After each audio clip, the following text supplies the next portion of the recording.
We're ready in the commentary box. The drivers are ready as well. And here is how the grid will line up for the final time in 2024. 12 teams ready to take to the field, and it's Honda on pole position. Shota Nevatane, the man who will lead their chance at the start. Soya Suzuki on the front row of the grid as well. Then Team Porsche with Benjamin Hengse for company on the second row, and Lexus with Kanata Kawakami alongside. Adriano Corazza will take along for Toyota later on, with Yamanaka starting this race. Subaru with Angel Nestroza also at the wheel. Genesis line up 7th with Dean Helt starting this charge for them. Jun Hashima for Ferrari lines up P8. 9th position, Yusuke Goto for Chevrolet. 10th is Mercedes-AMG with Guy Barbara starting their charge. Then it's Audi and Daniel Penko, the Spaniard. And Mazda completing the 12-driver strong field with Robbie Heck. Now, the only dry compound of tyre that the teams have are the medium compounds. And as the track is dry, they are all starting on the mediums here, Jimmy. Now, it's a rolling start, so we shouldn't expect any dramas down towards the first corner. But up the rise through Eau Rouge and Raidillon, there's a good chance of some overtakes.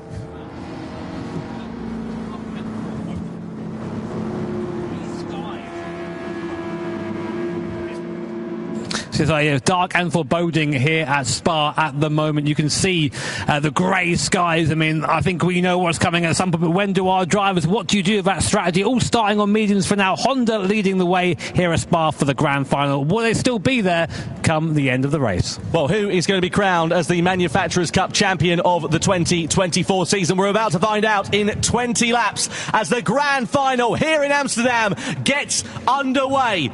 Honda leading the field across the timing line. We are ready to go racing for one more time this season and crown our world champions here at Spa. Honda lead the field down towards the first corner, and already a flash of rain looks like it's beginning to start in these early stages. BMW, Porsche, Lexus leading them down towards the first turn. Out of La Source, up through Eau Rouge and Raidillon, and on the run to the Camel Straight and into Les Combes is where we'll see the slipstream coming into effect. And of course, for Nevatane, the man who's leading the charge, he does not have that hole being punched in the air in front of him, so he may be under a bit of pressure in the early stages. You can already see a little bit of water on the racing line on the circuit, so let's see how this one works out. Here come BMW against Honda. Up the Camel Straight we go into Les Combes, and Suzuki takes over the lead in the early stages at the front. Yeah, I mean, easy there. Porsche also looking at the inside. Big lunge there by Team Porsche, knocking Honda off, returning the favour.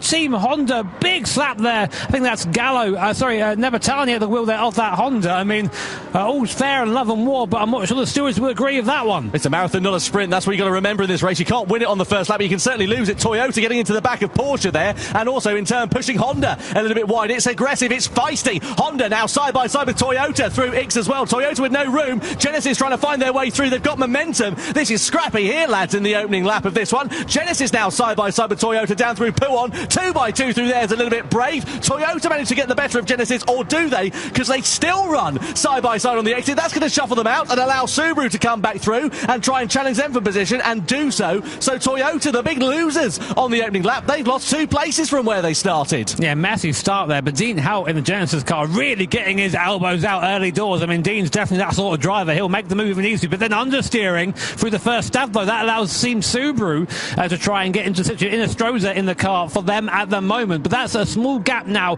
opening up between the first, second, third and fourth, and that second pack in fifth backwards. But at the front, Team BMW have just bolted away at the moment. Suzuki at the wheel, we know how quick he is in that BMW, and just showing it there, taking the place early, and he's just cleared off.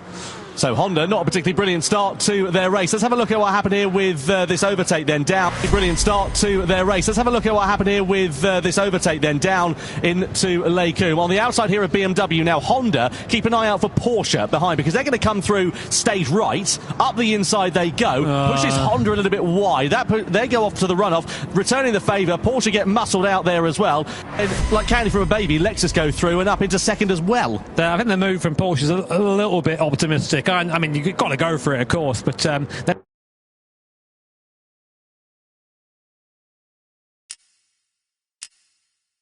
you've got to go for it, of course, but then that rejoin from the Honda, I don't know if it's because they just hit a bit of AstroTurf and the car didn't grip, but it looked like it just slid sideways onto the back of the course and collecting Porsche on the way through. So, I mean, sometimes I think the stewards just go, well, listen, you're as bad as each other, deal with it, and then no further action. But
The Nations Cup Grand Final is on the way, and here is how the grid lines up for one last time in 2024.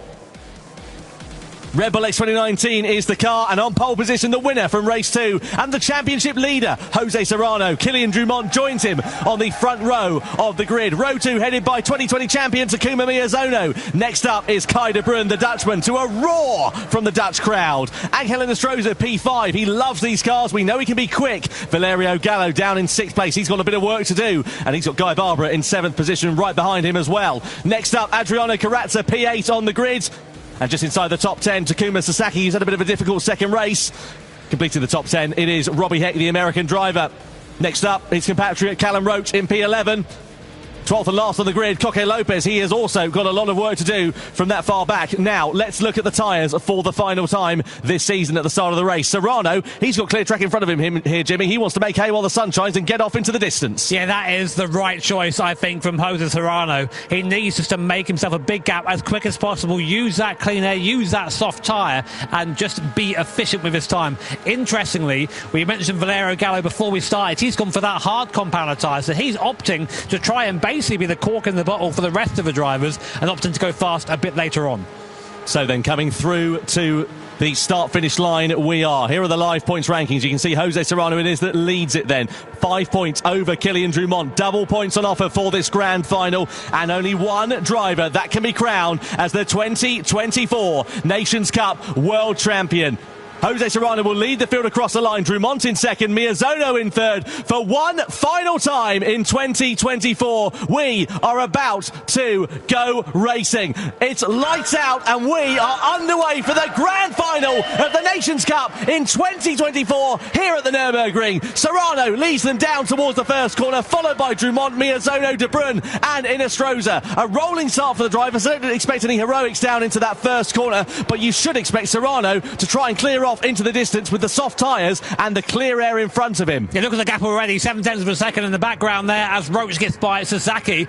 Gallo also moving behind Carazza, but Serrano, the right choice to him for his race, is just going to get away early and try and avoid squabbling with his guys behind him. Drummond ahead of Miyazono, and Kai De Bruyne looking already for a move on Takuma Miyazono. Maybe a bit of contact on the way there through there, but De Bruyne up into third place and showing his intention early. Yeah, didn't take that one lying down, did he, Kai De Bruyne? He wants to make hay whilst the sun shines. He knows how tricky this Nordschleife circuit is. We're on the Grand Prix layout at the moment, but as we head on to the proper Nordschleife, it really does begin to narrow up. Look at that, 1.5 seconds for Jose Serrano in the opening stages of this race. Keen to see also what Robbie Heck is going to be able to do from 7th position. He's on the soft tyre, and he is going to be a lot quicker than those in front of him on the medium compact tyre. But will he be able, of course, to use that speed? That's the question that we were asking at the start of this race. And as we head on to the green hell, we're about to find out what will happen. Bit of a wiggle on the exit of the corner there for Kai De Bruyne. And down in towards the elevation and the fast part of this circuit we go. Just beautiful to watch this on board here with Takuma Miyazono. And you can see how close he is to Kai De Bruyne, but he's not going to be able to use any of that momentum at the moment. So De Bruyne's hoping to hold it into third place and then try and use some of the strategy a little bit later on to try and play things out. It's mad seeing the speed of these things through the first part of the Nordschleife here, the Nürburgring proper. And you have no time to think. You get through one corner and another one is upon you, completely flat there after Flugplatz. And now we take the long run down towards Schwedenkreuz, a corner that in real life in most cars is a bit of a lift and a bit of a panic. And this car, watch Takuma Miyazono's throttle input there through his left-hander. Of course, completely flat at 200 miles an hour before braking hard down to Arnberg. Just touched the grass there on the left. Very lucky to get away of that. And now we plummet down towards the forest, between the trees, down towards the compression and the foxhole. Again, completely flat down here for these drivers, keeping that foot pinned even for the left-hander here before we slow right down for Adenauer Force, the very tricky section through here. And Takuma Miyazono showing that he can follow close to Kai De Bruyne, who's touched a couple of curbs through there, unsettling the car. You don't want to do that. The curbs here on a Nordschleife are very tall. You hit them in the wrong way, they're going to send you into the barrier. Robbie Heck making good progress. He's got himself ahead of Angel Inestrosa, up 5 places from where he started. So he really managed to take advantage of that soft tyre when they were on the Grand Prix layout of track. And now he's up inside the top 5. I wonder if his progress is going to stall somewhat as we come through this section of the circuit. You can see Miyazono and De Bruyne very close to one another, and then a fairly pronounced gap, about 1.5 seconds or so, back to Robbie Heck in P5 at the moment. Inestrosa in 6th position, Carazza inside P7, Gallo on the hard tyre. I suppose the converse as well, Jimmy. You know, we're talking about the soft tyre and not being able to use it necessarily to your advantage on this tricky section of the track. If you're on the hard tyre, it might be a benefit because you might not be able to let anybody pass at this point in the track. Yeah, it's sort of the idea, really. You use the hard tyre to really hinder other people, but here's a replay. We're on board with Carazza going down a T1. We have a lunge on Guy Barbara. We don't look at it. Barbara and Gallo are side by side. Oh, he just gets a little bit sideways there. There's contact there. Barbara hits the wall, then hits Gallo, and Carazza just about manages to get by all of them up into, I think it's going to be a net 6th place once he gets by Valerio. There it is. So a nice start from Carazza there, if not a little bit hectic. Yeah, it was all hectic in front of him, really, wasn't it, with Barbara and Gallo coming together in that second corner, and that sort of started off that chain of events. Either way, it's worked out quite nicely for the Brazilian, as Kai De Bruyne has still got Takuma Miyazono all over his rear wing at the moment. Drummond's doing enough, 3.6 seconds though behind Jose Serrano, but the race will come to him a little bit later on, so there's no point worrying about the gap in front. All he can do at this point is control what is in his hands, just worry about his own race and get on with the job. In towards the carousel, probably the most famous section elevation on this Nordschleife circuit. I watched this, I think, but how? that absolutely froze it through there. And now we get to the highest point of the circuit, Hohe Axe, this corner, and it's all downhill from here, although literally, not figuratively, as we now just try and make our way through what I think is the most challenging part of the circuit. So much camber, so much elevation here from Wupperman, like it's nothing. Completely flat through there, on the brakes, use the camber on the inside of this right hand, and again, dive to the left, hug that curb before you come up to Brunchen 1 and Brunchen 2, otherwise known as YouTube corner. Into this right-hander, again, just throwing the car. It looks effortless in this at Red Bull X 2019. It's just ridiculous to watch this, isn't it? So blind they are, those corners as well. And they come up you so quickly, don't they, through there. Killing's just a little bit wide through on the left-handers, a few moments to go. Down through the compression we go into there. Just a lift of the throttle there after Flanskar. What's going on? I could not keep up with this. This is too much. I mean, like, this is why these drivers are the best in the world. And it might look easy watching it, but you think how quickly these corners are coming up on you. You have to be precise every corner, otherwise you end up just spearing off into the barrier. Kleiner carousel now. See, De Bruin not quite. See, this is what I mean. A little bit eager on the throttle there, and then slow on exit, and that means he's going to be under attack from Takuma Miyazono going on to this long back straight, Le Dottinger Höhe. Yeah, lovely to see the Dottinger Höhe again. Great chance for some slipstreams as well. De Bruyne is being pulled along somewhat by Kylian Drumont. Miyazono, did he lift off the throttle there coming down that back straight? I just wondered, because he was quite close to Guy De Bruyne and he's not quite able to find his way past. Maybe saving a bit of fuel in the early stages of this race, something to consider as well, because they are pretty thirsty machines, this one. He is now side by side at the end of the Dottinger Höhe, then through the left-hander we go, and still he is on the outside here, but you've got to be careful because it's a bit sketchy going through there as it's so close to the grass, into the braking zone. We've seen a few incidents there in the Gran Turismo World Series over the last 6 years or so. Thankfully, not this time. Yeah, and to give you an idea of the pace advantage, it's a 6.24 from Serrano from a standing start or for a rolling start, and a 6.30 from Kylian Drumont. So that's a 5-second difference there between the two drivers.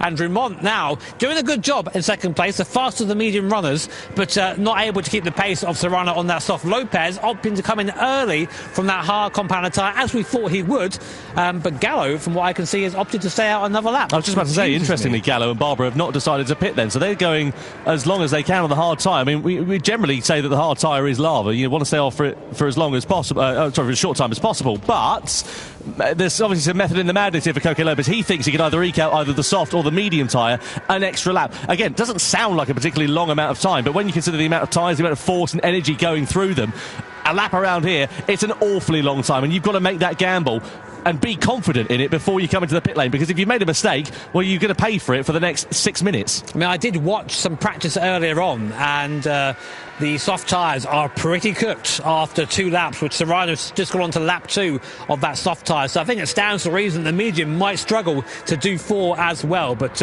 we settle on watching Kai De Bruyne making his way through the chicane, very, very quick through there, and now back on to the Nordschleife, the Northern Loop.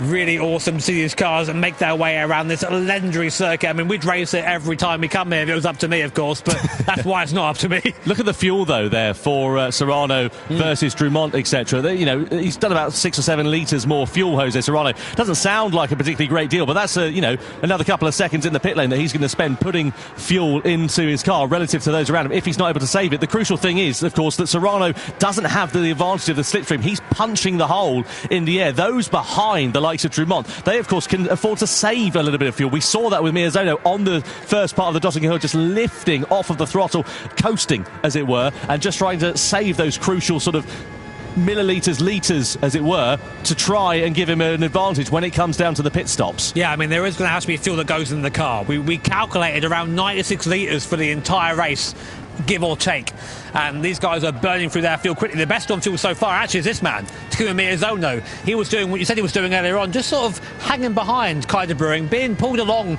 by this train in front of him, but also saving that time in the pit stop. There's so much that goes into these races. It's not just good enough to be fast, you've got to be smart as well, and Miyazono has always been that sort of person that has that running in the back of his head, has that capacity to think about things, and that's super important to be successful here in the GT World Series. The good thing is for Coque Lopez, though he pitted the end of lap 1. It's a bit of an outlier compared to the rest of the field. He has got, obviously now, a lovely bit of clear track in front of him. 21 seconds to not worry about closing up onto the back of any cars. The risk is, of course, if you go for the soft tyres in the middle stint and you end up stuck behind someone who's on a medium or a hard competitive tyre and you can't find your way through, well, it's all in vain, isn't it, really? Because you've got that extra pace and no opportunity to be able to use it.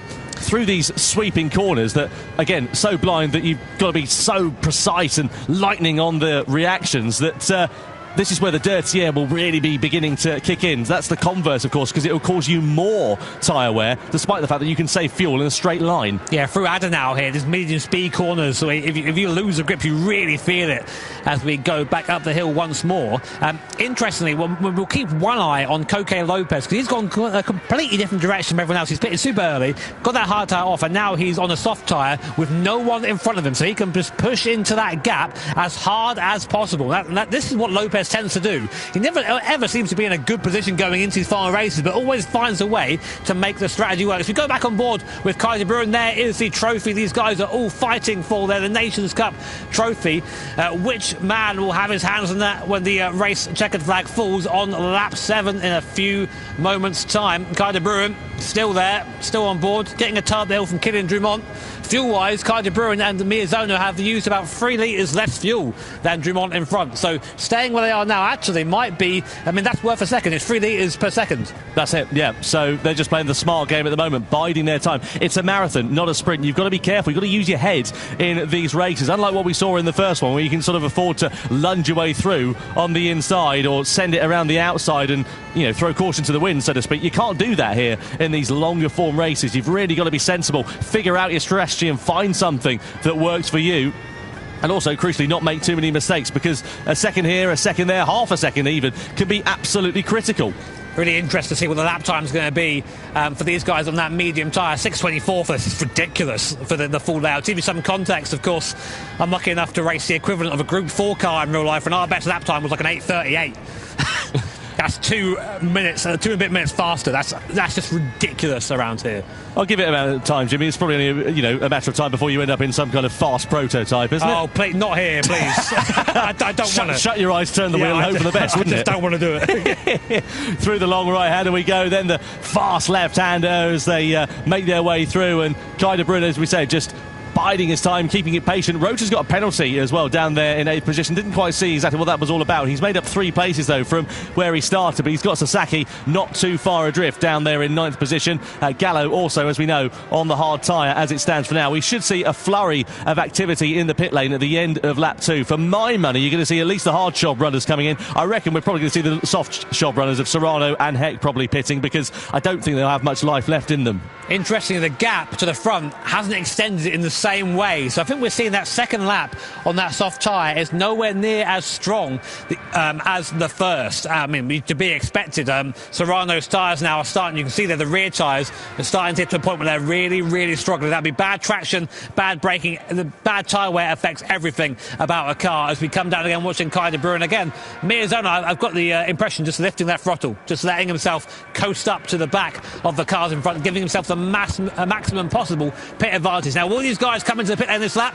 Let's see. Kai de Bruyne, Drumont, they all stay out on that medium compound tyre, but our leader, Jose Serrano, is into the pit lane, as is Robbie Heck behind on the soft tyres. So medium job runners again, trying to go as long as possible, trying to do, 4 laps on those medium tyres, quite possibly. We're on lap 3 now, so Serrano comes into the box. He, of course, has used more fuel because he's been punching the air in front of him, and that is the difficult thing about leading the race in circumstances such as this. Though, of course, you can get clear air and run your own time, you are going to be expending a bit more fuel, and it's a lot easier to gain time on track than it is to lose time in the pit lane. You know, a second here, a second there doesn't sound like a lot, but in the pit lane it takes you ages to get that back on track, doesn't it? Yeah, it really does. I mean, like as you say, a second in the pit lane is much easier to lose than a second on circuit, or to gain even. So there's Serrano, so he's back now in P10. Lopez, interestingly, ahead of him now on that soft compounder tyre, so it goes to show that Lopez's first stint was actually pretty good. Yeah, really good from Coque Lopez, former Nations Cup champion, of course, won it back in 2022, part of the winning lineup as well as Team Spain when it was a team competition in 23. I'm trying to understand, Lopez must have been a blinder to do that, surely. Well, am I being silly here, Tom? No, he's worked it quite nicely here so far. You know, he's still 17 seconds off the back relative because, of course, he's got Robbie Heck behind. He's closed up the gap quite nicely, about 5 seconds or so, compared to where he was as when he came out in that pit stop. So it's working out quite nicely for Coque Lopez, but, again, those around him have still got to make their pit stop. You know, there's, another 10 seconds roughly there and thereabouts in Astroza, Sasaki to make up the road. So we'll see how it works out. And of course the converse for Lopez, though he's got that nice bit of clear air, he doesn't have the slipstream. He can't save fuel like those others who are in close competition around him. So that could come to hinder him when he gets to the pit time again. Yes, definitely. And from there, right now, the men in the best possible position for that are De Bruyn and Miazona. Now, Kylian Drumont is now leading this race. From the front back, the Frenchman always been very, very fast in these competitions, and we know he has the ability to win here in the Gran Turismo World Series. Fastest lap, though, so far belongs to Takuma Miazona, the man in third place, a 6:25.7, only marginally faster than the cars around him, but enough to have the fastest lap for now. But I guarantee you, as the race goes on, that is going to fall dramatically. Yeah, no doubt about that.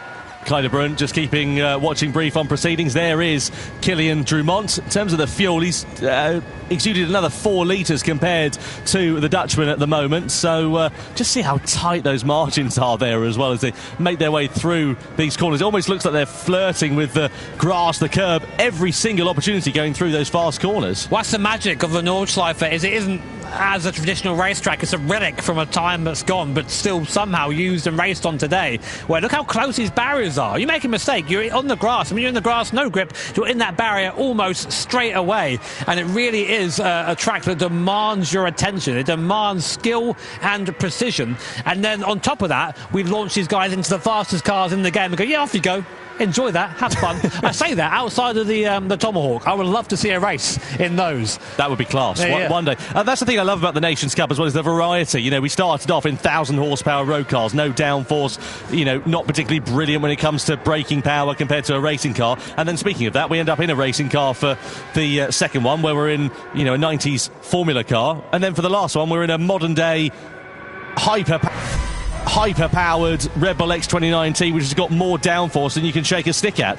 It's Coque Lopez. Yeah, making his way past Robbie Heck. Heck on the hard compound of tyre here, coming through, and that was nicely done. Heck not holding him up too much, but again, nice bit of clear air there for Coque Lopez to just try and take profit of it. Where's his next gap up the road? 18 seconds. He's again in a nice, comfortable position at the moment, but again, I just wonder what it's going to look like for him in terms of fuel relative to those up the front. I'm just looking at the fuel savings for some of them, 32, 33 litres for De Bruyn and Miazona. Lopez, about the same, 33. He's just ticked over to as well. So it's working out okay there for Coque Lopez. He's on the soft tyre, but let's not forget, he is going to have to owe the medium tyre at the end of this one, whereas others around him may owe the soft. So it might put him out of sequence. Yeah, it does get a bit complicated now. We've got a lot of different strategies going, lots of numbers being thrown at us and at you guys at home. But what we do know is once all the pit stops are said and done, we'll know exactly who's where and what fights are going to be on for the end of the race. Drumont has fallen back a little bit to Kai de Bruyn. He did try to, I think, make a little bit of a gap to these guys, but he pushed hard and ended up using a little bit of fuel. And now he's realising that, oh no, maybe actually I just gone a bit hard at this point. But De Bruyn and Miazona are doing everything they can do right now, just staying in touch, just staying within slipstream range, just outside of that massive dirty air area, which is really going to push the tyres and make things a bit more difficult for them. And Miazona, if anything, is looking like he wants to maybe get by Kai de Bruyn. Worst case scenario here for Drumont is if he comes into the pit lane the same time as De Bruyn and Miazona do, he'll be relinquishing that race lead away, won't they? Because they'll be able to get ahead if they're taking on less fuel, or indeed if they don't take any fuel on board and they decide to do it later on. What are we down to? 24 litres? I'm sure they're going to have to, really. It depends on which way they go in terms of the tyres for their middle stint in this race. Speaking of the tyres, the rear's not looking too bad. They're certainly a bit more second-hand. Lopez and his rear tyres are in far worse condition comparatively. Are they going to last another lap though, or are we going to see the medium runners coming into the box at the end of this one? We'll find out in a couple of minutes or so's time once we've made our way down through the Döttinger Hurt. Lots of battles and strategies to play out. Either way, the top three at the moment, Drumont, De Bruyn and Miazona, bit of an exhibition at the sharp end of this race. They have controlled this one very comfortably indeed so far. Now, what will Miyazono save more fuel, or will he just get the slingshot, try and get onto the back of Drummond, and then take the race lead from there? Who knows? I mean, here we go. Looking back from Kylian Drummond, he's pulled a bit of a gap there. Miyazono, now watch that little bar, the indicator on the right-hand side of the steering wheel. Will we see any lifting from Takuma Miyazono? Maybe he's just turned the fuel down. You can do that in these cars. You can turn the fuel mix down a little bit. It slows down the car, but saves a little bit of fuel. And on the straight, when you've got the slipstream anyway, the car has to do less work. It's the right time to do it as they all brake hard down into the end of a lap. Off the Nordschleife, we go back on to the GP circuit, and as predicted, all three cars come into the pit lane, but that will mean that De Bruyn or Miyazono will likely go up into the lead now. Because look at the fuel difference. Miyazono has saved 7 litres of fuel over Drummond. That's massive. That's over 2 seconds. It's huge, absolutely huge. As we say, very, very difficult to gain that back when you get onto the circuit, unless, of course, you're following a car quickly on the Dottinger Höhe. So De Bruyn, Drummond, Miyazono, Inestrosa and Roach all in the box off of the medium compound of tyres. Sasaki and Karatza have decided to carry on, presumably in their middle stint, unless they've just not come around to the pit lane yet, because, of course, they were a fair old way back. So fuel going on board, soft tyres for Drummond and De Bruyn. Miyazono, the outlier there, he's going onto the hard compound of tyre for this middle stint. So he's going to try and hopefully gain track position and then keep the rest of the drivers behind him on the Nordschleife circuit, and it's worked out quite nicely for Miyazono because he has now got track position, but of course he's got a slower compound of tyre. I have to apologise for missing something a little bit earlier on. I wondered why Serrano had dropped behind Koike Lopez. It's because the opposite taken his fuel there. He's done his fuel stop, Serrano, now. He's put in all the fuel he needs to get to the end of the race, and now has track position over Miyazono, Drummond and De Bruyn, but he does have to go onto that hard tyre at the end of the race. Miyazono opting to do that now, so really there's a bit of a gap again for Serrano to drive into, so that might have been an amazing strategic call from Jose Serrano. Well, it could be. We'll wait and see what happens, though, with Miyazono, because he's got a fast-charging De Bruyn and Drummond behind. They're both on the soft compound of tyres. So what Miyazono's got to really hope for here is that he can keep those two behind on this GP circuit. Then when we get back onto the Nordschleife, the Green Hell, then he can hopefully keep them at bay for at least the rest of this lap, because presumably if he's on the hard tyre now, he's going to try and run it for one lap, then go on to the soft tyre for the very end of this race. But 3 laps on the softs, that's a tall order though, isn't it, for Takuma Miyazono. He's run the mediums, he's now on the hards. Let's see how this is going to play out. Either way, he's going to have a fast-charging Frenchman behind him here, because we're on board with Kylian Drummond. Down through in towards Hatzenbach we go. And again, you can just see how narrow and tight it is. You've got to thread the eye of a needle through these corners. But look how early Drummond can get on the power and how late he can get on the brakes. The Achilles heel for Miyazono here is going to when we come up towards the flag puts, because look at that, around the outside to Kylian Drummond. And I don't think Miyazono is going to have anything left in his locker. Indeed, he doesn't. And Drummond accelerates his way through, effectively, into a net race lead. And Kai De Bruyn follows him through as well. Follows Drummond through. They do not want to lose time behind Takuma Miyazono. So now Drummond and De Bruyn need to really push and get away from Miyazono, because he is on that hard compound of tyre, but while using the draft he can sort of stay with them, but that will of course fall away as they go through the corners. Through Schredenkreuz now braking hard down to Arenberg, get the car into the camber on the inside, hook it in and then back full gas as we go down the hill back towards the compression and the Foxhorn. You can see the difference just there already, one corner and the gap's up to 0.5 of a second. Look at Serrano though, he's only 5 seconds up the road compared to Drummond, and Drummond on a quicker compound of tyre, taking fuel on board as well.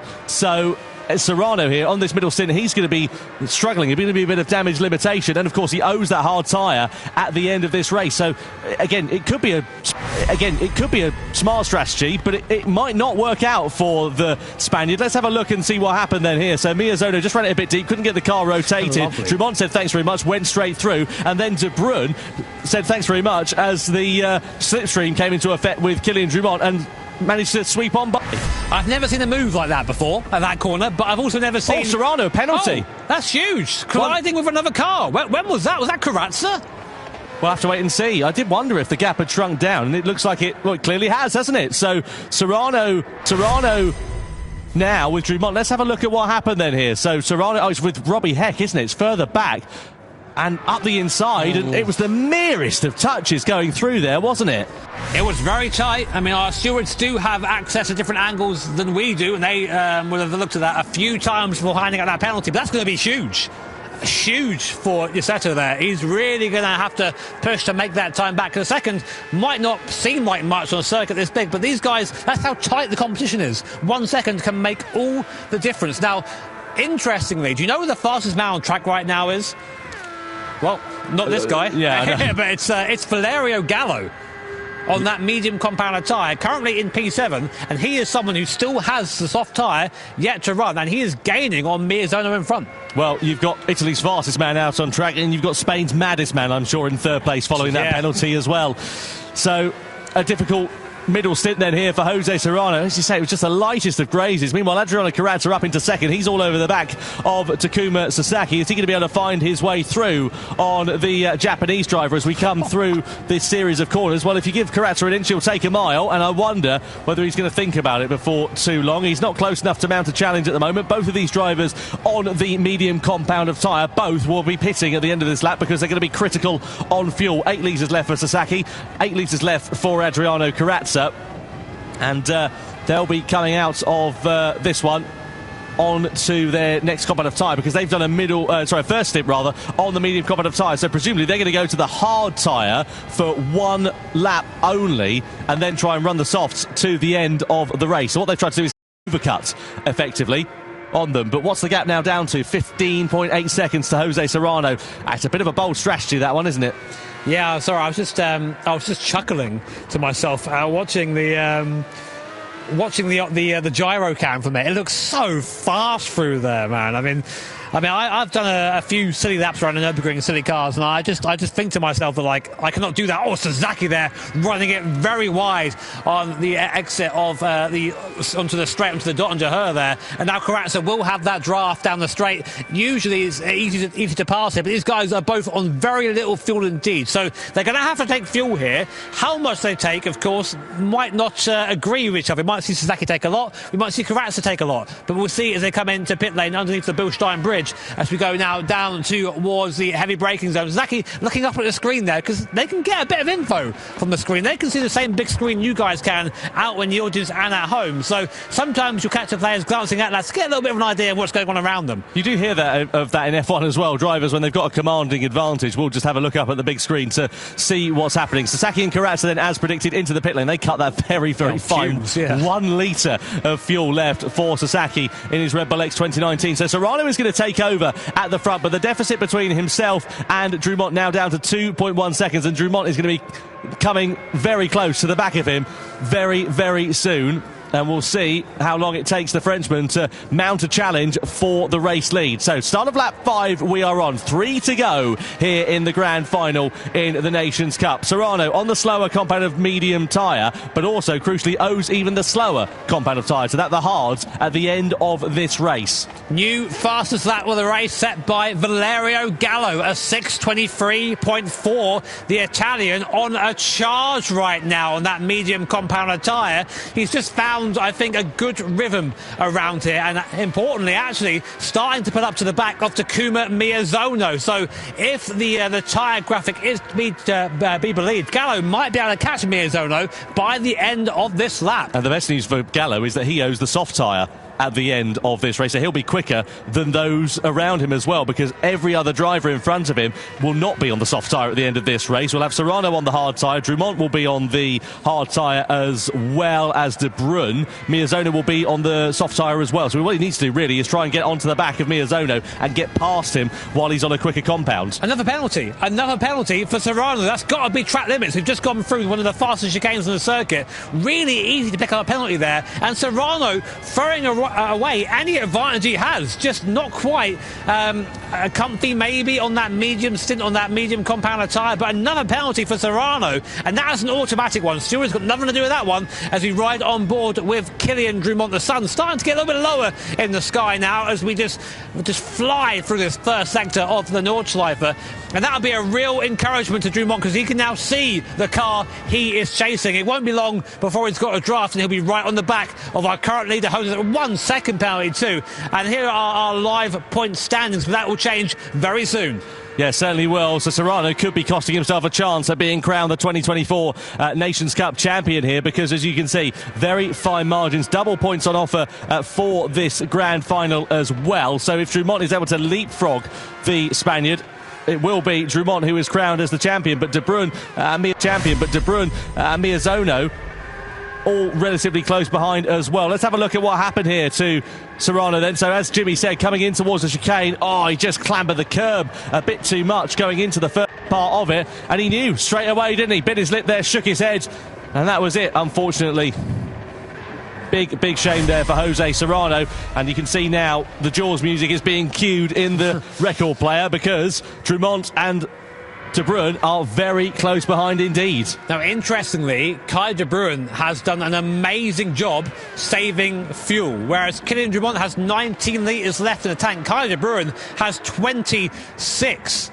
That is nearly 3 seconds in the stop, and that's going to be huge for the Dutch driver when we come round to our last round of pit stops. But we've still got to get there first. This circuit bites, especially when you don't expect it. One lapse of concentration and you find yourself in the barrier. So if you're Kylian Drumont here, do you try and find your way through on Serrano as soon as possible, or do you just play the long game, wait for him to serve that penalty? You've got to send it. You've got to get through as quick as possible here, because he's going to be slower through that last sector. I'd say this is a good chance. Up the hill towards the carousel here, we go through Bergwerk, and then we have a nice long section. Drumont should gain a little bit into Bergwerk through the right-hander. He does, and now it's full front up the hill. Use the draft of the car in front. Maybe not quite close enough though, but he needs to get by. He can't afford to wait, because there are cars who maybe aren't directly behind him right now, but it also threats when it comes to the last round of pit stops. The other thing to consider here is that Drumont and De Bruyne are on that soft tyre. We saw there was a big drop-off in performance on that second lap, and they are now on lap 2, so there is a possibility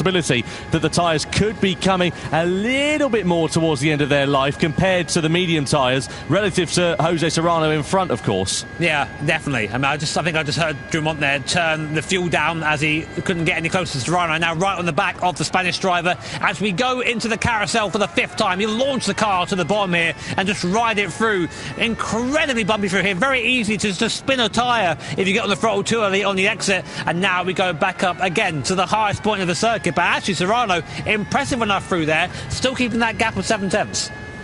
Certainly is.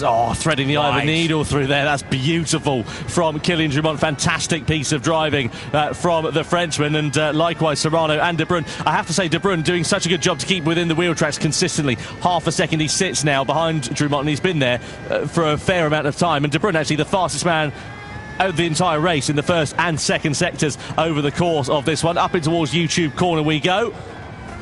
And Serrano there, he's going to be a bit of a sitting duck as we head in towards the Döttinger, the top 3.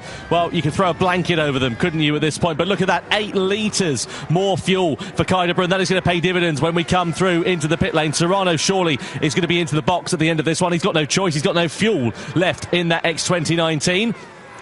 Drumont and De Bruyne as well, they've got to come in, because I would have thought that those soft tyres are not going to be able to go 3 laps for a 1-lap dash on the hard tyre at the end of this one. And let me tell you, that penalty zone is going to come up soon for Jose Serrano, and it hurts. It's on the main straight, this one here, so that'll cost him a ton of time. You can see as we go now through the last real corner before we get onto the back straight. And then you can just let the engine run free as you come now back towards the GP circuit. There's the penalty line in front. You can see it. Serrano crosses it now, slows down massively. Oh, man, look at that. Closing speed is incredible, isn't it?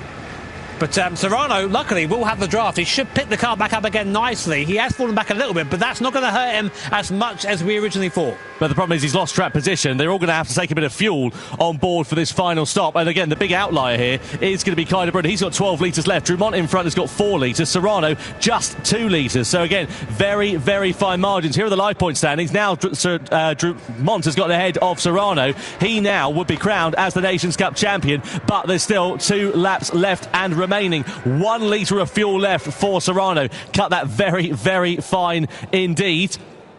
De Bruyne, meanwhile, he will take over in the lead of the race with track position here, presumably, as well. The upshot is, though, that Gallo is going to be the fast charger at the end of this race. He sits in 5th position currently, but he's got the soft tyre to run. He's got a fair amount of fuel to take on board, though, as well. What about Angel Stroza behind? He's a fair way out of contention compared to Gallo, so no need really to worry about him. It's the top 5 we've got to keep an eye on here, and it's Gallo to see what progress he's now going to be able to make in the final stint of this race as he goes on to the soft tyre. Just to remind you, coming into this one, he is still very much in contention for the title. He had 27 points. He was tied on second place with Kylian Drumont, and this final stint is going to define absolutely everything in the Nations Cup.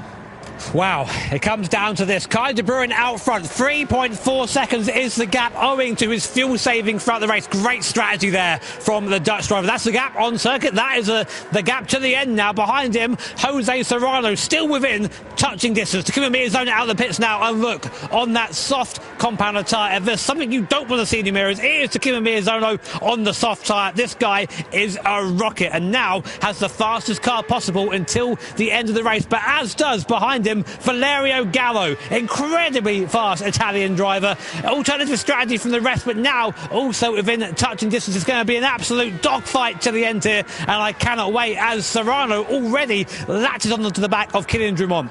Big outlier in this one, of course, is Takuma Sasaki. He's out of sequence compared to everybody else. So though he's in the race lead, it's not the race lead, effectively. It's the net race lead is being decided between De Bruyne and Drumont and Serrano at the moment. But keep an eye out for Miyazono and for Gallo as well, because they're both actually now on the soft compound of tyre at the end of this one. If the checkered flag fell now, of course, I know it's a bit difficult with Sasaki being in the race lead, Gallo would finish a joint 4th place in the championship standings, which is not where he wants to be. Miyazono would be 3rd in the championship standings as well. So we'll wait and see how this one is going to play out and see what the gap is going to look like between Sasaki and De Bruyne as well. Up to 10.5 seconds between them. Sasaki, as we know, on that soft compound of tyre, so he's trying to get the overcut, effectively go a lap longer now on that soft tyre compared to everybody else. In fact, he was a lap longer on his first stint, I beg your pardon, so he was a lap longer on the medium tyre at the start of this one, which is why he is now out of sequence relative to those around him. So yeah, be interested to see what happens once this final pit stop has taken place, and once we get on to the final lap, then we will know proper what the order is going to look like for the victory. Guys, you are watching right now a master at work. This is Takuma Miyazono on the soft compounder tyre, and now all he has to do is qualifying laps. Push hard now to the end of the race. Serrano ahead of us on the relative 6.9 seconds. Incredibly nice is the gap between him and Serrano. If anyone can close that down, it is this man. Flying down now towards the compression in every corner, every braking zone. He's going to be taking time out of the Spanish driver owing to that soft tyre. But as you said, Tom, the tyre does fall away on the second lap. So do you push hard now? Do you use it up to that lap time? Or do you try and maybe conserve a little bit and have a quicker average over the 2 laps? That's up for Miyazono to work out. Everything that you seem to throw at Takuma Miyazono, he adapts, doesn't he? He's like a comedian. He just seems to change his colours depending on the circumstances that are thrown at him. And I saw him earlier in the licence test qualifying session that we had, and they were driving old Ferraris and then changing over to a Subaru with studded tyres on in the snow, and he was just able to throw the car into the corners and extract the maximum performance, and that is exactly what he's doing here in this final stint of the race. The gap coming down 2.3 seconds. He's faster in this sector alone. Look at this precision through here. It is insane. As you say, Tom, 2.5 seconds gained on this lap. The gap now down to 4.9 seconds as we go through Adenau, just scything our way through here. The amount of skill and precision it takes to drive these cars around this circuit at this speed is almost beyond comprehension, but that's why these guys are the best drivers in the world at Gran Turismo. Through Bergwerk now, heavy on that throttle, and now a chance to breathe. And I think I just caught a glimpse of Serrano in front there, and it's a completely different ball game when you see that car you're chasing. You just something changes in your brain. You turn into the hunter, and you just find that extra bit of speed. And Miyazono is very close to seeing the Spaniard in front now. So the carrot being dangled then for Takuma Miyazono. Let's not forget he won the Nations Cup Championship back in 2020 when he went on to do the Triple Crown. He won the Toyota GR-GT Cup that year and also was part of Subaru's Manufacturer Cup winning lineup as well. So Miyazono there looks really damn fast, right? Do you know who was faster behind him? Valerio Gallo. Yeah. He's gained now to 1.7 seconds. That gap was 2.5 seconds at the start of a lap. The Italian driver putting an even better performance right now than Takuma Miyazono. This is going to be a grandstand finish at this race with only a lap and a half to go. Who's it going to be? These guys guys do have the tyre advantage, but they've got to get past Kai de Bruyne, Kylian Drummond and Jose Serrano if they want a chance at taking this Nations Cup final championship. So 1.5 laps then to go here at the Nordschleife. Through into the right-hander here for Valerio Gallo. I suppose the difficult thing for him is he's going to come into dirty air before too long as well. That's the problem when you're following cars through these fast sweeping corners. 1.7 seconds between Miezono and Gallo it stands at the moment, but once he of course gets closer to the Japanese driver, it will start to hinder him a little bit more. I think so. And fuel-wise, they're all good to the end, so it's a straight push now. There is Serrano. This will help Serrano. Having a look. There's Miezono. He's right there. Look how close they are now. Miezono can smell blood in the water. He can see Serrano from the sparks being kicked up from the Red Bull X 2019 in front, and he might even get into the point where he'll get a tow down the back straight. Watch him through his right hand, who completely flat. The commitment unreal here from Miezono. Darting the car to the right to get a better entry, almost onto the gravel there. Now through the Kleiner Carousel, back up the hill, using that tow. 1.2 seconds now is the gap. He'll have a tow going onto the straight. This is huge right now with just over 1 lap to go. Miezono and Gallo on a charge. So current point standings, Jose Serrano will be crowned as the champion by finishing in 4th place, but of course Sasaki will be coming into the pits in a few moments time from the race lead. He'll be changing over onto the hard compound of tyre at the end of this one, and that will mean it will be a final lap showdown in the fight for victory here in the Nations Cup. Sasaki in the box then as he comes in. Where will he emerge? Actually, after the pit stops as well. That's going to be an important point. I don't know. No, I don't know, but I wonder if he's going to be a bit of an upset for some of the drivers, quite possibly here as well.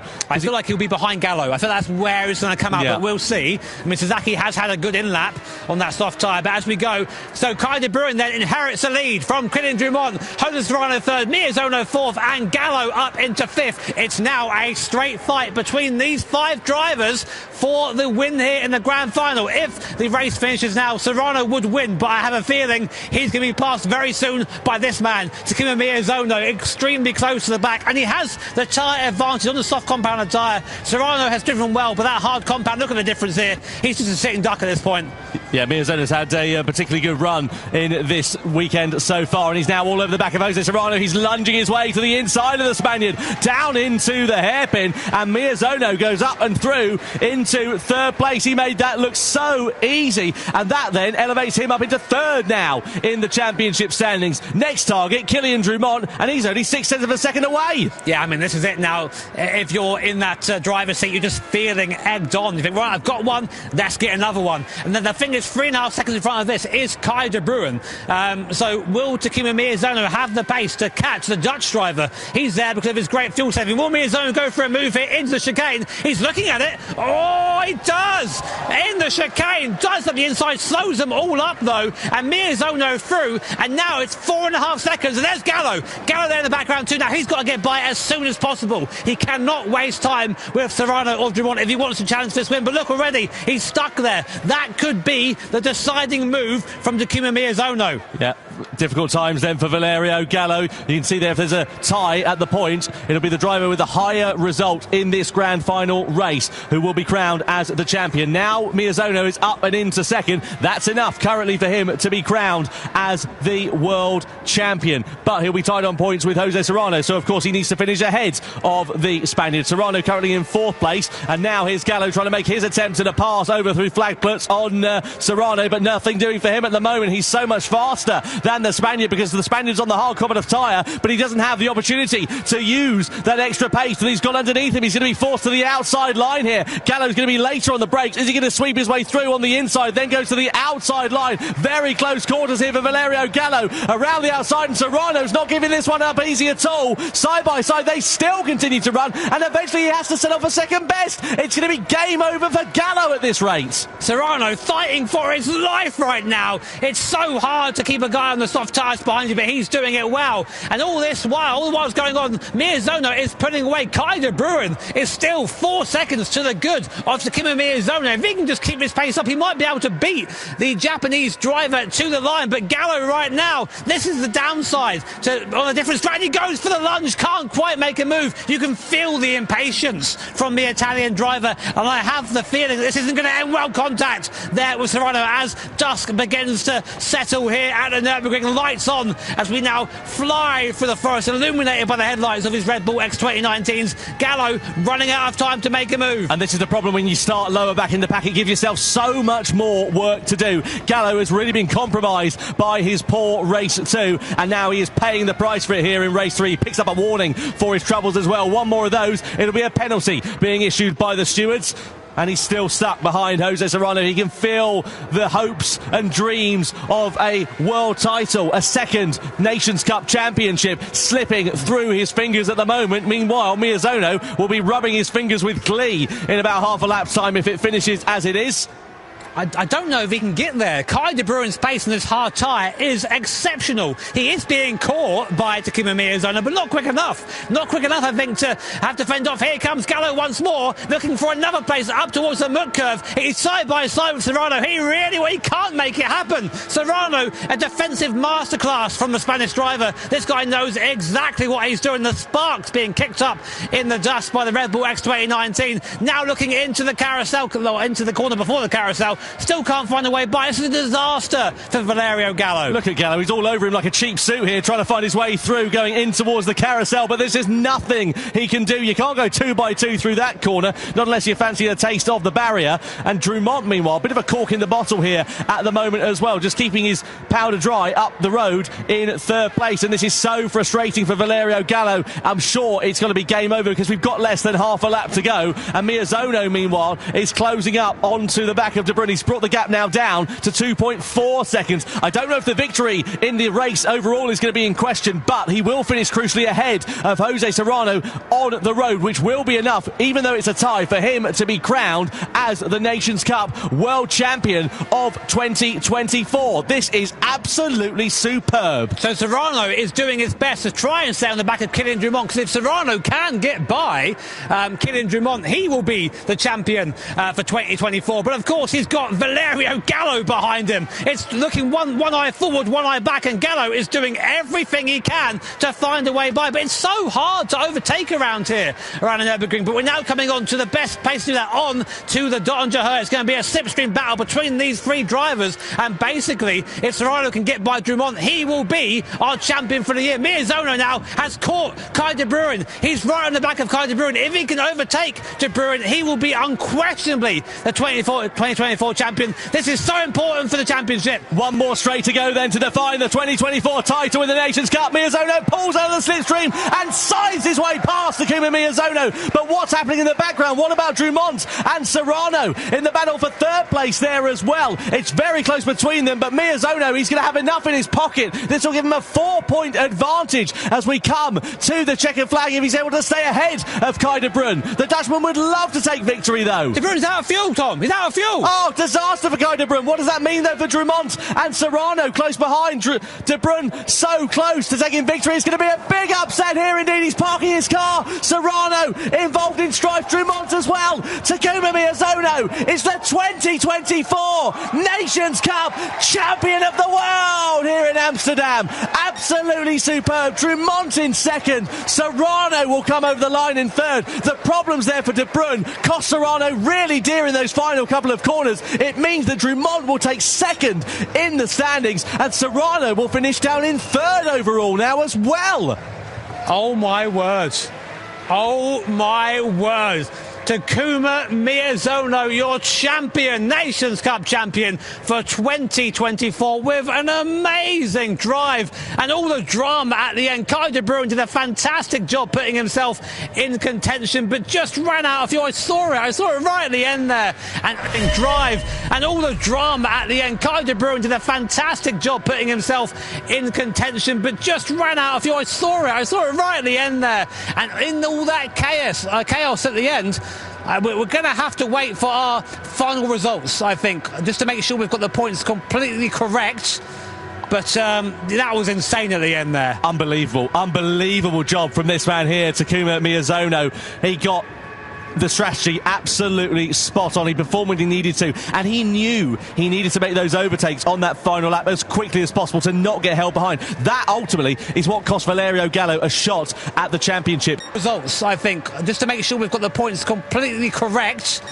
But But that was insane at the end there. Unbelievable job from this man here, Takuma Miyazono. He got the strategy absolutely spot on. He performed when he needed to, and he knew he needed to make those overtakes on that final lap as quickly as possible to not get held behind.